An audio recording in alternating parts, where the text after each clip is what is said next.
आपने हमसे छीना है, आपने हमसे छीना है, हमको दिया नहीं है नरेंद्र मोदी जी।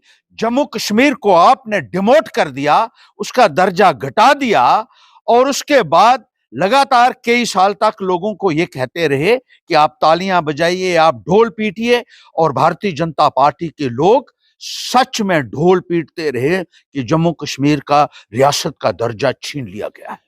हमारा दर्जा हमसे क्यों छीन लिया गया, एक बहुत बड़ा प्रश्न है। अगर आप इसका जवाब भी देकर चले जाते तो थोड़ी बहुत संतुष्टि हमें होती। 62,000 डेली वेजर जिसको भारतीय जनता पार्टी ने 10 साल पहले 2014 की इलेक्शन के दौरान पक्का करना के वादे के ऊपर उनसे वोट हासिल किए थे, वो आज भी सड़कों के ऊपर बैठे हुए हैं। देखिए, प्रधानमंत्री महोदय ने जम्मू कश्मीर के दौरे किए। पहले जम्मू में उन्होंने एक पब्लिक रैली की, उसके बाद कश्मीर में रैली की। मैं ये पूछना चाहता हूं कि जम्मू कश्मीर के लोगों को हासिल क्या हुआ है,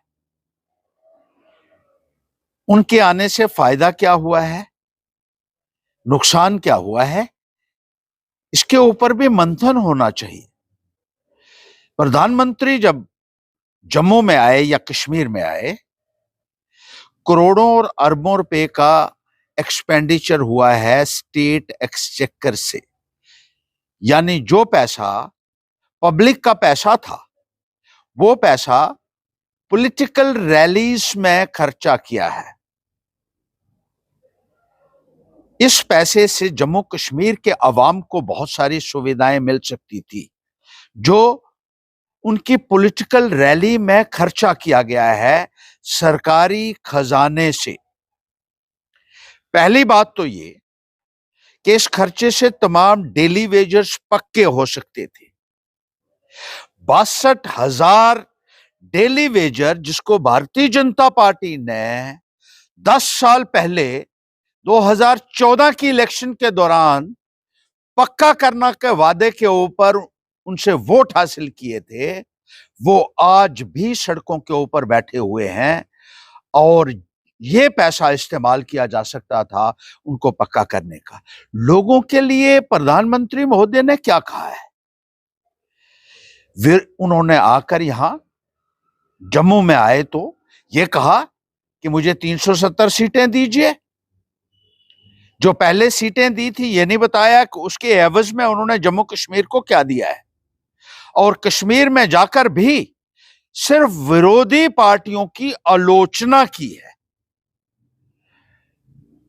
जम्मू कश्मीर के बारे में आपने तो एक लफ्ज भी नहीं कहा। जम्मू कश्मीर का दर्जा आपने छीन लिया। आपने हमसे छीना है, हमको दिया नहीं है नरेंद्र मोदी जी। हमारा दर्जा हमसे क्यों छीन लिया गया, एक बहुत बड़ा प्रश्न है। अगर आप इसका जवाब भी देकर चले जाते तो थोड़ी बहुत संतुष्टि हमें होती। स्टेट बनाने के लिए, राज्य का दर्जा हासिल करने के लिए बहुत सारी कुर्बानियां देनी पड़ती है, तब राज्य का दर्जा किसी को मिलता है। और आपने हमारी बनी बनाई रियासत हमसे छीन ली।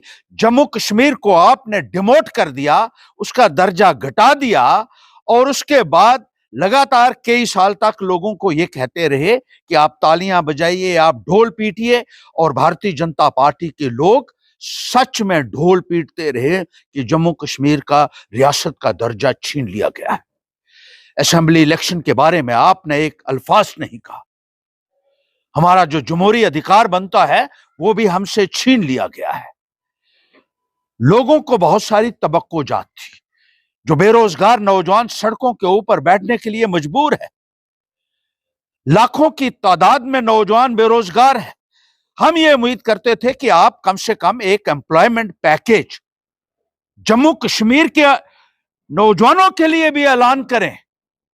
उसके बारे में आपने कुछ नहीं कहा। महंगाई इतनी हो चुकी है कि गरीब आदमी का जीना मुहाल हो गया है। 2 वक्त की रोटी जो है वो मुश्किल हो चुकी है, लेकिन उसके ऊपर भी आपने कोई बात नहीं की। स्मार्ट मीटर लगाए जा रहे हैं जम्मू कश्मीर के अंदर, बिजली कहीं नहीं है। बिजली के इतने ज्यादा कट हैं और जब दिल करता है काट दिया जाता है, लेकिन स्मार्ट मीटर लगाए जा रहे हैं। जो गरीब लोग हैं उनकी जमीनें छीनी जा रही है, उनसे उनके गर्दौरियां काट दी गई है। आपने एक लफ्ज भी उनके बारे में नहीं कहा है।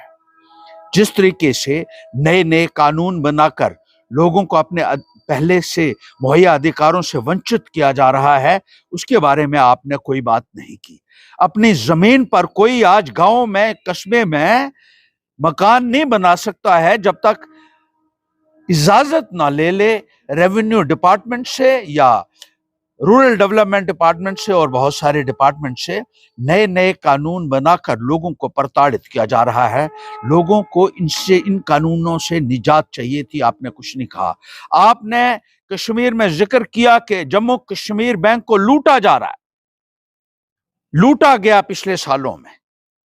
बिल्कुल ठीक, अगर ये लूटा गया है तो आप कार्रवाई आपने अभी तक क्यों नहीं की उन लोगों के खिलाफ जो लूट रहे हैं जम्मू कश्मीर बैंक को?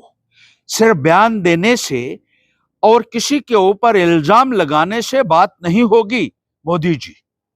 उन लोगों के खिलाफ कार्रवाई क्यों नहीं हुई, ये हम बताते हैं कि क्यों नहीं हुई है। क्योंकि लूटने वाले भी आपके चहेते ही हैं।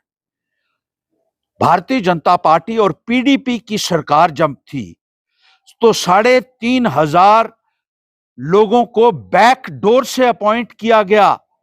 और ये मैं नहीं कह रहा हूं, ये सत्यपाल मलिक जी जो गवर्नर थे उन्होंने कहा था कि भारी पैमाने के ऊपर लूट हुई है जम्मू कश्मीर बैंक में। और एक्सट्रेनियस कंसिडरेशंस के ऊपर यह कहा गया था कि जम्मू कश्मीर बैंक में लूट हुई है और इसमें मॉनेटरी कंसिडरेशंस चली हैं, पैसे का भारी पैमाने के ऊपर लेन देन हुआ है। और इन लोगों ने अपने उन फेवरेट्स को, ब्लू आइड को वहां लगाया हुआ था। आपने ना तो इंक्वायरी करने के लिए इसमें कुछ कहा और ना ही आज तक किसी को पकड़ा गया है। तो जब आप बयान देते हैं तो कम से कम ये तो सुनिश्चित कीजिए कि जो लोग हैं उनके खिलाफ कार्रवाई होनी चाहिए। और यहां आकर आपने जिस तरीके से सिर्फ विरोधियों के ऊपर ही हमले किए हैं, वो तो आप दिल्ली से भी करते रहे हैं, तो यहां आने की क्या जरूरत थी, यहां आकर अटैक करने की? हम ये उम्मीद रखते थे कि आप कोई पैकेज दें नौजवानों के लिए, जो बेरोजगार नौजवान है, जो डेली वेजर है, गांव में बिजली की समस्या है, पानी कहीं नहीं है, जल जीवन मिशन आप कहते हैं, 5 साल से हम सुन रहे हैं, घर घर नल की बात की जाती है, लेकिन कहीं पीने का पानी लोगों को मुहैया नहीं है। आज भी हमारी महिलाएं, माताएं, बहनें सर के ऊपर बड़े बड़े बर्तन उठाकर 4-4 किलोमीटर पैदल चलकर पानी भर रही हैं। स्कूलों में कहीं मास्टर नहीं है और सरकार लगाने की बात भी नहीं कर रही है। आपके यहाँ जो नुमाइंदे बैठे हुए हैं उन्होंने ये ऐलान कर दिया है कि 10 साल तक टीचर्स की भर्ती नहीं करनी है और स्कूलों में मास्टर नहीं है। सरकारी स्कूलों में इतनी ज्यादा परेशानी हो रही है बच्चों को, उनका भविष्य बर्बाद हो चुका है और इसलिए मास्टर नहीं लगाने हैं क्योंकि सरकारी स्कूलों में गरीबों के बच्चे पढ़ते हैं, मजदूरों के, किसानों के बच्चे पढ़ते हैं। इसलिए आपकी सरकार को उनसे कोई लेना देना नहीं है और बच्चों का भविष्य पूरी तरीके से बर्बाद हो चुका है। लेकिन कोई बात उस संदर्भ नहीं हो रही है। यहाँ मंदिर और मस्जिद की सियासत की जा रही है, यहाँ हिंदू मुसलमान की सियासत की जा रही है। और आपके दौरे से जो लोगों को उम्मीदें थी, मुकम्मल तौर पर मायूसी हुई है। और सरकारी कर्मचारियों को इन रैलियों में बिठाया गया, उनको सरकारी गाड़ियां लेकर इकट्ठा किया जाए गया ताकि भीड़ दिखाई जा सके और लोगों को ये पैगाम देने की कोशिश की गई कि देखिए किस तरीके से इनकी रैलियों में लोग आ रहे हैं। लेकिन हकीकत ये है कि मुलाजमीन को जबरदस्ती इन रैलियों में लाया गया ताकि ये रैलियां कामयाब हो सकें। हकीकत ये है कि जम्मू कश्मीर के लोग जो हैं वो मायूस हो चुके हैं और जिस तरीके से उनके साथ जुमलेबाजी लगातार हो रही है, उनको रियासत के दर्जे से महरूम आपने रख दिया है, बुनियादी सुविधाओं से महरूम रख दिया है, जमहूरी निजाम से महरूम रख दिया है। इसका जवाब नरेंद्र मोदी जी आपको इलेक्शन में देना पड़ेगा और यहाँ का अवाम लेगा। बेशक बाकी नेता ईडी के डर से जिनको डराया हुआ है भारतीय जनता पार्टी ने, उन्होंने आत्मसमर्पण कर दिया हो, लेकिन पैंथर्स पार्टी लड़ेगी। और आज एक बहुत शुभ दिन है शिवरात्रि का। आज हम ये कहना चाहते हैं तमाम लीडर से कि सिर्फ मंदिरों में जाकर माथा टेकने से बात नहीं बनेगी। वहां जाइए और ये संकल्प लीजिए मंदिर में जाकर कि हम अन्याय के खिलाफ खड़ा होंगे, जो ईश्वर का हमेशा एक पैगाम है। और तभी आप अपने आप को सुधार सकते हैं। तो ये मेरा पैगाम आज के दिन लोगों के लिए भी है और इस सरकार के लिए भी है, जो जुमलेबाजी से लोगों को गुमराह करने की कोशिश कर रही है। देखिए, अभी बातचीत हमारी चल रही है मुख्तलिफ पार्टियों के साथ, जो इंडिया अलायंस के मेंबर्स हैं उनसे भी हमारी बातचीत चल रही है। और हम ये चाहते हैं कि एक गुड गवर्नेंस जिसकी बात की जाती है, सुशासन की जो बात की जाती है, भ्रष्टाचार से लोगों को निजात मिलनी चाहिए। लोगों को विकास सिर्फ जुमलेबाजी के तौर पर नहीं चाहिए, सही मायने में लोगों को विकास चाहिए। यहां लोगों की जो बुनियादी सुविधाएं हैं, आजादी को 75 साल से ज्यादा हो चुके हैं, लेकिन अभी तक बुनियादी सुविधाओं से लोग वंचित हैं। और ये सरकार जो 10 सालों से लोगों को सिर्फ सपने दिखा रही है, ये जाननी चाहिए। इसलिए मिलजुल कर हम कोशिश कर रहे हैं कि इलेक्शन में उतरें और इस भारतीय जनता पार्टी की सरकार को चलता करें।